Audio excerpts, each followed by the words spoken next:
Michel Venac, bonsoir, faut-il vous présenter? Maire de Biarritz, vice-président de l'agglomération bayonnaise, vous êtes aussi sociologue de profession, et c'est cette idée de démocratie participative ou de démarche participative qui résonne forcément chez l'élu et chez le sociologue. Et vous, de tout ce que vous avez entendu ce soir, qu'est-ce que vous retenez?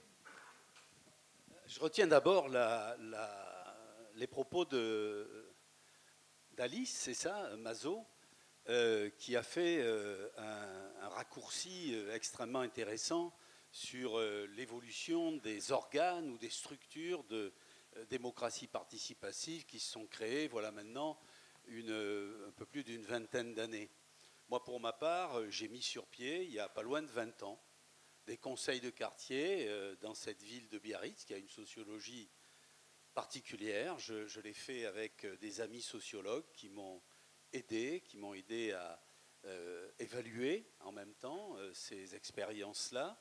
Et je suis d'accord avec Alice pour dire qu'effectivement, ce qui était au départ instituant est devenu progressivement institué. Et que là, il y a eu effectivement des pertes d'efficacité. Je veux dire, je suis d'accord avec elle sur l'idée qu'il s'agit aujourd'hui de désinstitutionnaliser ces formes, effectivement, de démocratie participative. Et il y a tellement longtemps que je suis sur ce sujet que j'ai l'impression d'être démocratie participative canal historique.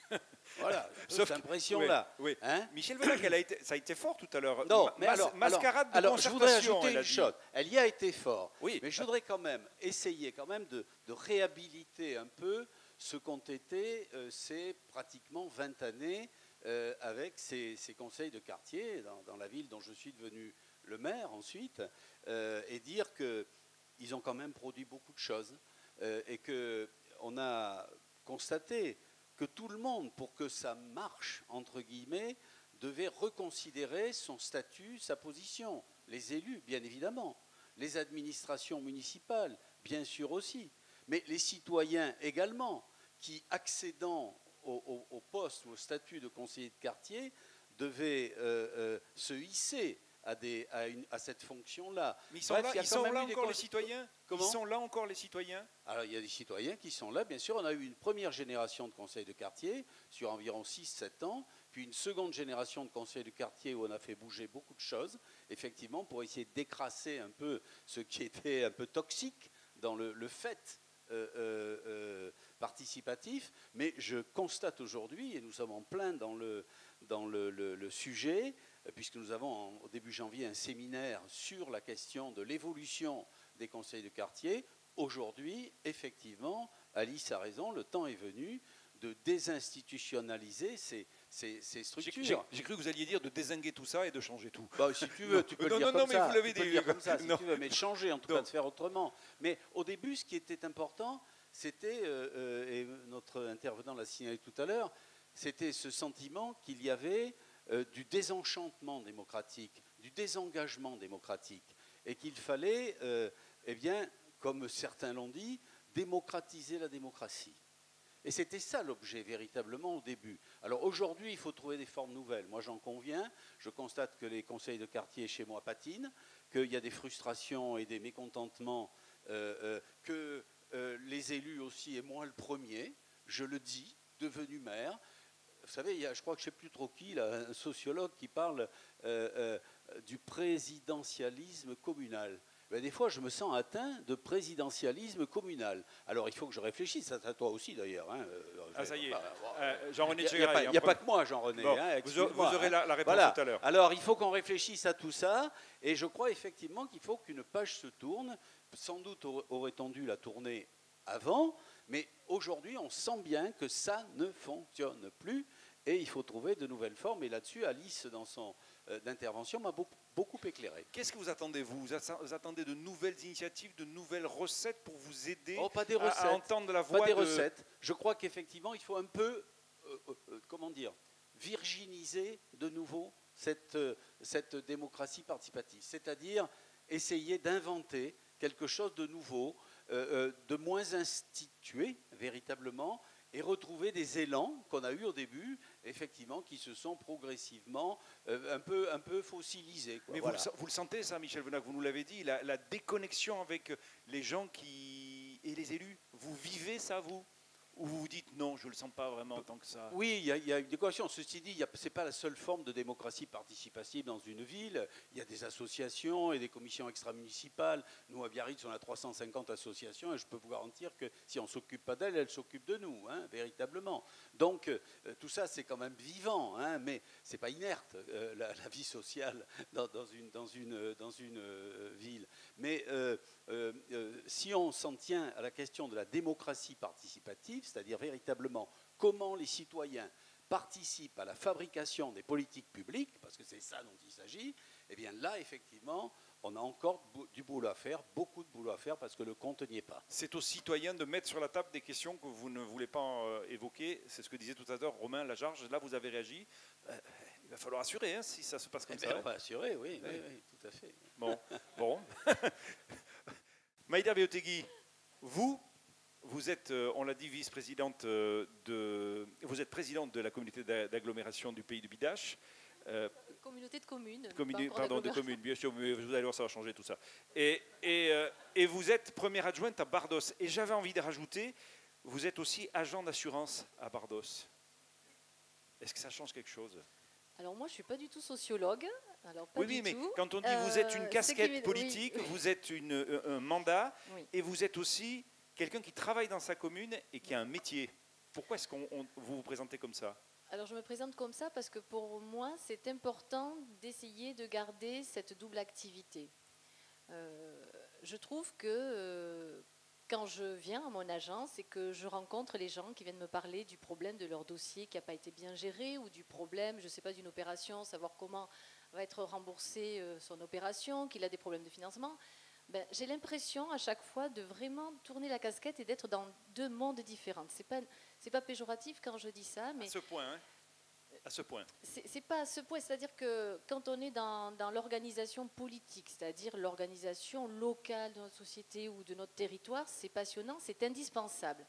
Mais quand moi j'ouvre cette porte de mon agence, j'ai vraiment l'impression d'être ailleurs. Et je me dis que oui, ça me permet de garder un vrai contact en fait avec les citoyens et leurs problèmes du quotidien. Ça veut dire que vous ne l'avez pas comme première adjointe à la mairie alors que vous réglez tous les problèmes de vos citoyens? Ça veut dire ça? Non, ça ne veut pas dire ça parce que ça c'est pour moi en fait un conseil municipal, en tout cas comme je le vis dans nos petites communes ou même dans nos petites communautés de communes. J'ai l'impression qu'on est dans ce débat de citoyens parce qu'en fait autour de la table on a beaucoup d'actifs et de vrais citoyens. Voilà, oui, vous avez lâché le mot. Il y a des vrais gens et des gens... Mais mais c'est pas parce qu'on dit vrais citoyens que nous sommes des faux parce qu'on est dans la politique, c'est pas ça. Mais cette mixité, pour moi, elle est indispensable parce que quand, je sais par exemple, à la communauté de communes, on a des gens qui sont très pris par leur activité. Moi, j'ai un agriculteur, il vient quand il peut, même s'il arrive en retard, mais il vient parce qu'il va participer au sujet et de façon très pure, je dirais, de son regard à lui de citoyen non professionnel de la politique. Voilà. Si on parlait du café, c'est pas le café, c'est le bistrot, c'est pas la machine à café, c'est le bistrot. Qu'est-ce qui se passe au bistrot pour vous? Allez, on finit avec ça et après s'il y a des questions, il ne faut pas hésiter. Oui. Le bistrot, c'est un temps que j'aime bien parce que quand je vais à mon agence le matin professionnel, on a une habitude de rencontre dans la commune où on se retrouve au temps du café le matin. On retrouve un peu toujours les mêmes personnes, mais qui sont toutes différentes. On va voir les retraités, celui qui était syndiqué, celui qui était entrepreneur, mes agents de collecte de la communauté de communes, enfin une diversité de populations.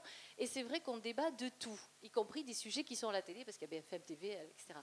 Et je trouve que cet endroit-là, il est très riche parce qu'on s'accroche, on rigole, il y a de l'ironie, mais il y a de la vraie discussion. Et souvent, quand je m'en vais, j'ai un regard du citoyen sur des sujets du quotidien. Et pour vous, qu'est-ce qu'il n'aime pas, les citoyens? Vous m'avez dit, moi je suis agent d'assurance, je suis élu. Vous n'avez pas dit que vous reprendriez tout ce qu'on avait dit. Et ça m'intéresse. Qu'est-ce qu'il n'aime pas, les citoyens? Ils n'aiment pas les... alors si c'est à ça que vous pensez, ils n'aiment pas les politiques... c'est pas ça que vous pensez? Oui, je pense à ce que vous m'avez dit. C'est pas à moi de le dire. Alors, ce qui est certain, si c'est ça, si les citoyens n'aiment plus la politique, c'est par rapport à la vision que l'on en a. Clairement, et c'est vrai, je vous ai dit aussi que les médias contribuaient. Oui, mais les médias, vous pouvez leur taper dessus, c'est bien. Non, mais c'est pas. Mais oui, vous avez dit oui, ce que n'aime pas le citoyen classique, c'est la politique politicienne. Voilà, vous l'avez dit. C'est quoi la politique politicienne? d'accord. Ce sont les chicailles, c'est tout ça? Attention, mais vous êtes dans le rôle de Alice. Non.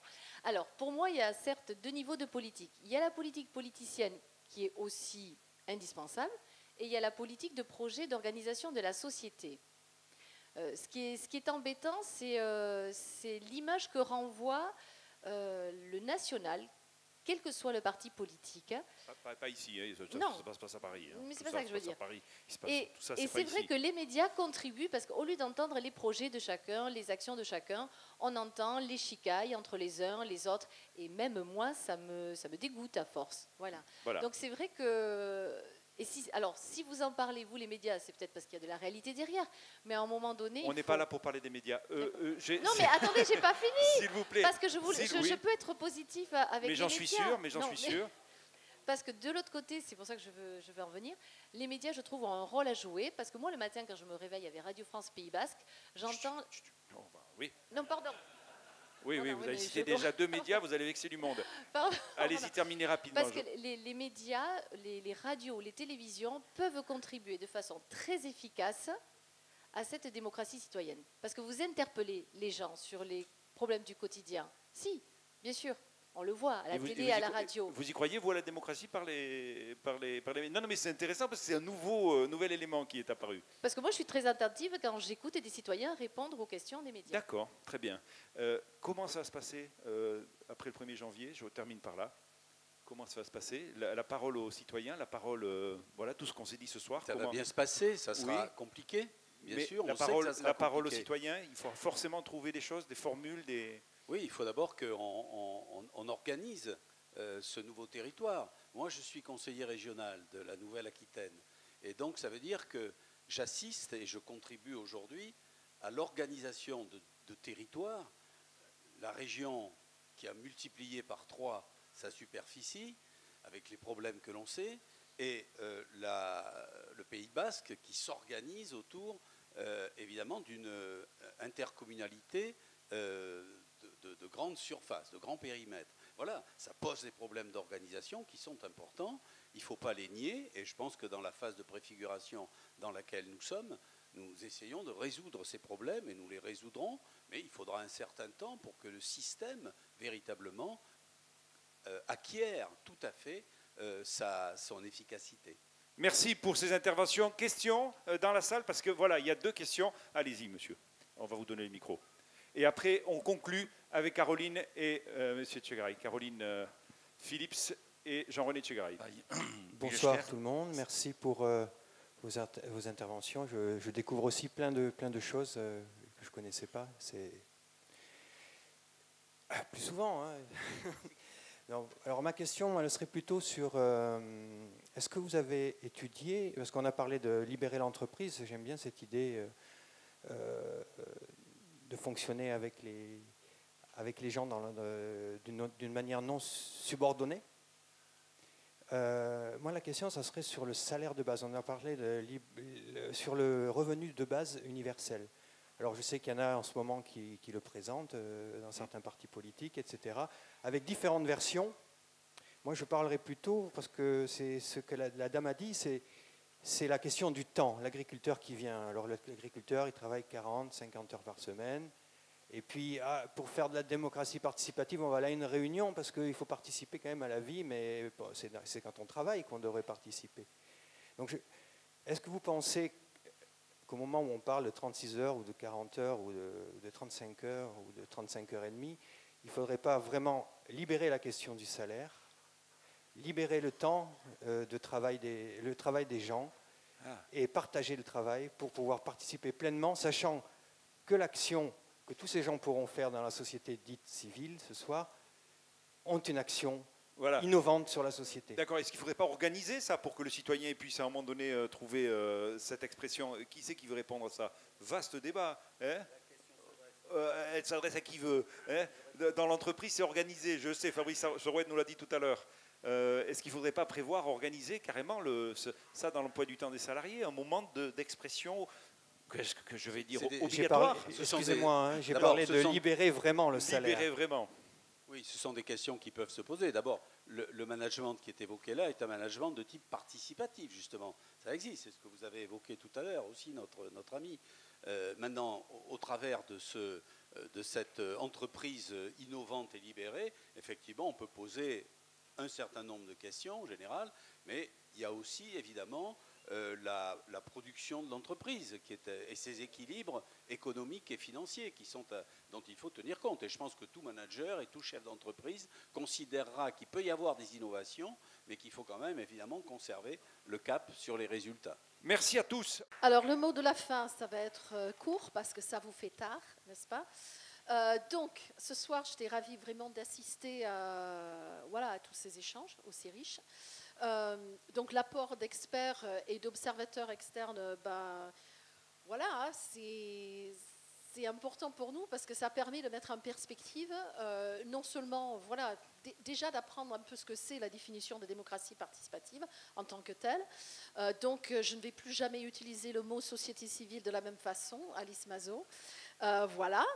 Donc, moi, j'aime dire, et toujours ici, c'est vrai, j'abonde dans le sens de Pascal, ici, j'ai l'impression que la fracture, on va dire, entre élus et citoyens est bien moindre qu'ailleurs. Pourquoi? Parce que nos élus ont toujours su écouter la voix du peuple et que les idées qui viennent de la rue, les écoutent. Alors, des fois, on fait un peu plus de bruit que d'habitude dans le quotidien, etc. Mais bon, c'est notre façon de nous exprimer.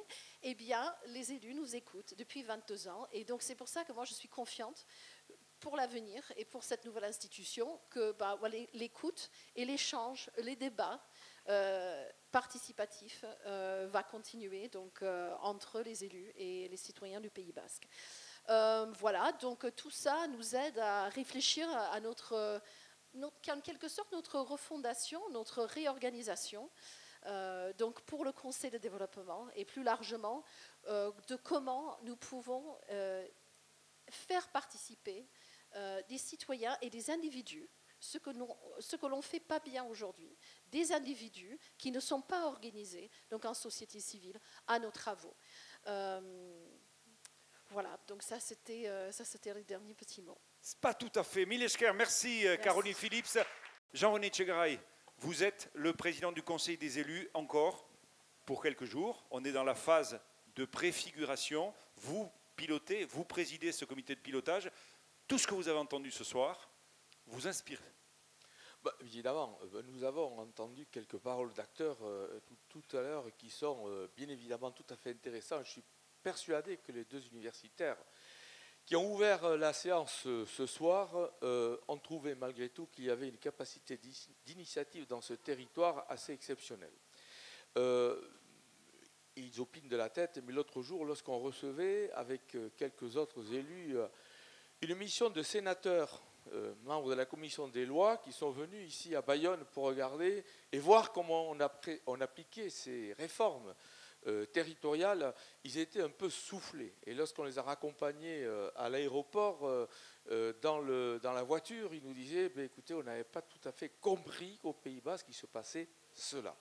Alors, c'est vrai qu'il n'y a pas que 2 ou 3 mois, il n'y a pas 5 ans, il n'y a pas 10 ans, il y a 25 ans que le territoire se prépare à une véritable organisation du territoire et qu'elle le demande d'une manière ferme aux gouvernements successifs. On a parlé de co-construction, hein, les élus d'un côté et la société civile de l'autre. Tout à fait. Alors, c'est vrai que, Caroline le sait bien parce qu'on en parle assez souvent, quand on fait un petit peu le retour sur l'histoire de ce qu'a été effectivement cette gouvernance que le Pays Basque a mis en place avec un conseil de développement sous la forme associative, un conseil des élus sous également la même forme associative, on se rend compte qu'en fait, tous les grands projets de politique publique ont été portés par la société civile, ou tout au moins les membres de ce conseil de développement. Moi, je n'ai pas de gêne par rapport à l'expression société civile, même si elle est un peu connotée, et ça, je l'entends tout à fait.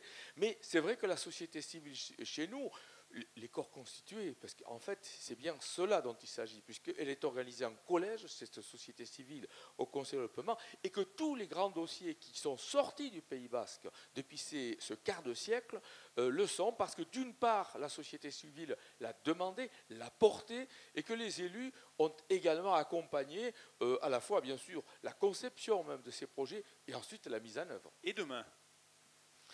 Demain, c'est dans quelques jours déjà.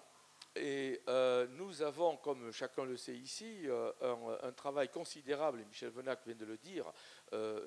On a tous conscience qu'on est en train de traverser une période exceptionnelle, à la fois passionnante. Elle pourrait donner un petit peu le tournis, mais on ne l'a pas. On ne l'a pas, même si on a le sens des responsabilités. Nous avons aujourd'hui conscience que nous avons un territoire qui a envie de cette réforme. Envie. Quand vous avez plus de 70% des conseillers municipaux du Pays basque qui, parfaitement informés de ce que sont les enjeux de cette réforme, disent tous ensemble qu'ils veulent effectivement une intercommunalité unique pour le Pays basque, c'est qu'ils ont conscience que c'est une bonne décision. Et c'est aussi parce que, par le passé, il y a bien des dossiers de politique publique qui ont été menés par le Pays basque avec des instruments de gouvernance. Et demain, Jean-René Etchegaray, que va-t-il se passer pour cette société civile après cette co-construction menée par le Conseil de développement? À quoi faut-il s'attendre? À une année 2017 qui sera blanche, parce qu'on va tous s'organiser et que les élus auront du travail à s'organiser, et où la société civile, qu'est-ce qui va se passer? Alors, il y a, c'est vrai, vous l'avez dit tout à l'heure, Madame Mazot, une petite ambiguïté dans la loi NOTRe. Parce qu'après tout, la loi NOTRe aurait pu parfaitement dire qu'il fallait des conseils de développement et en rester là. Or, la loi NOTRe est en train d'institutionnaliser les conseils de développement. Exactement ce qui est, semble-t-il, votre crainte concernant les associations en général. Et c'est vrai que cette loi précise que c'est le conseil communautaire qui va décider de ce que sera la composition de ce conseil de développement. Une façon qui montre que finalement, c'est le pouvoir politique qui est au fond le décideur sur la question de savoir mais qui sont les représentants de la société civile. Ça, c'est dangereux.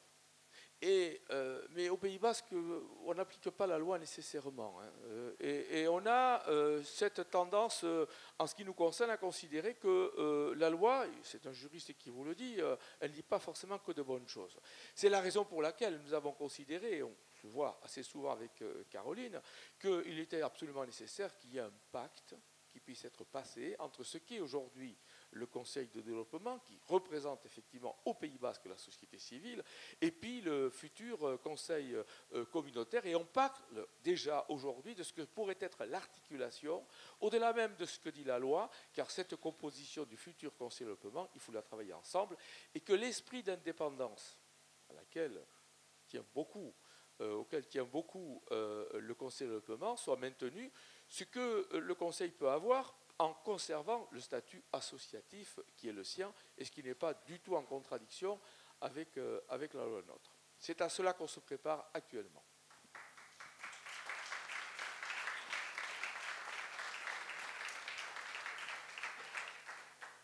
Une question là-dessus rapidement, parce qu'on est très en retard, mais allez-y.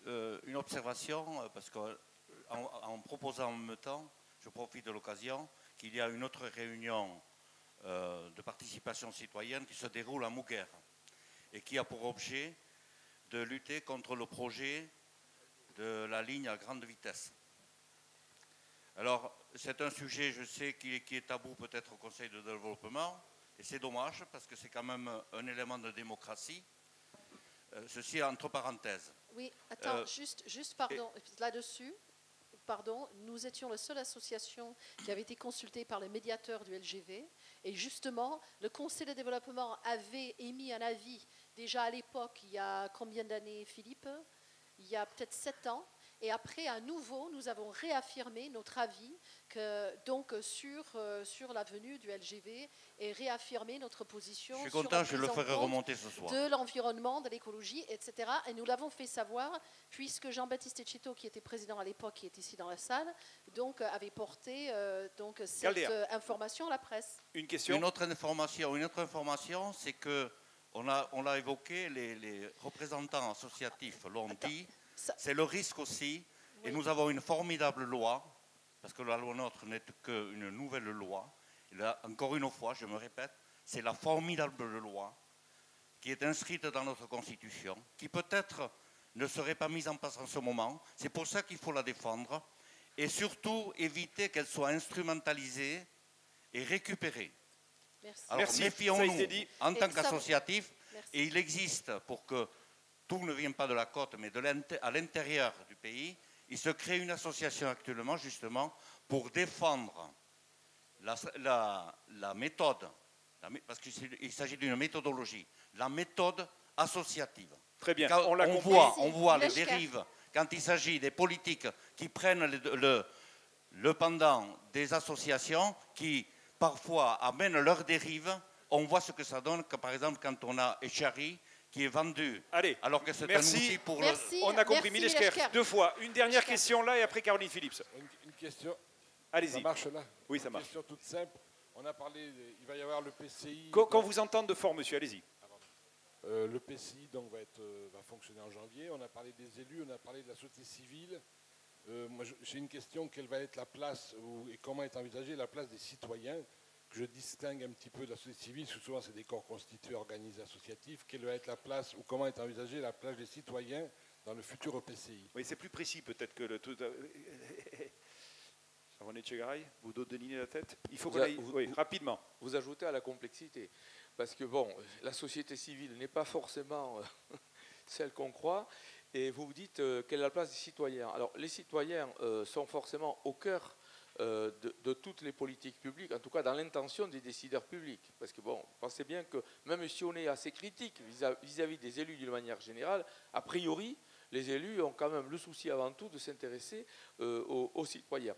Ce qu'on tente de faire, voyez-vous, et c'est ce qu'on va faire, je pense, également dans la future organisation, c'est de mettre en place des dispositifs alors, qui sont revisités.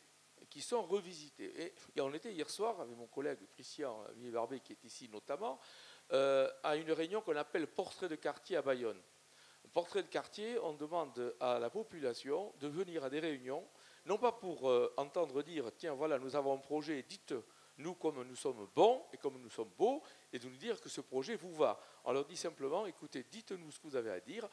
Et bien évidemment, on accompagne la démarche, parce que ce n'est pas très facile pour des citoyens que de venir et d'être, a priori, non pas là pour écouter un discours, mais justement pour participer à la création d'un projet ou d'acte.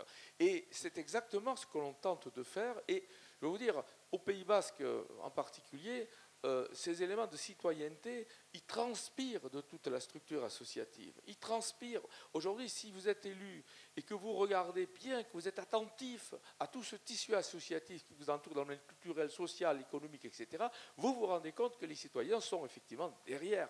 Donc le citoyen n'est pas un concept vague, c'est quelque chose qui effectivement est les personnes que l'on voit régulièrement. Mais par contre, effectivement, attention à toute forme d'organisation institutionnelle.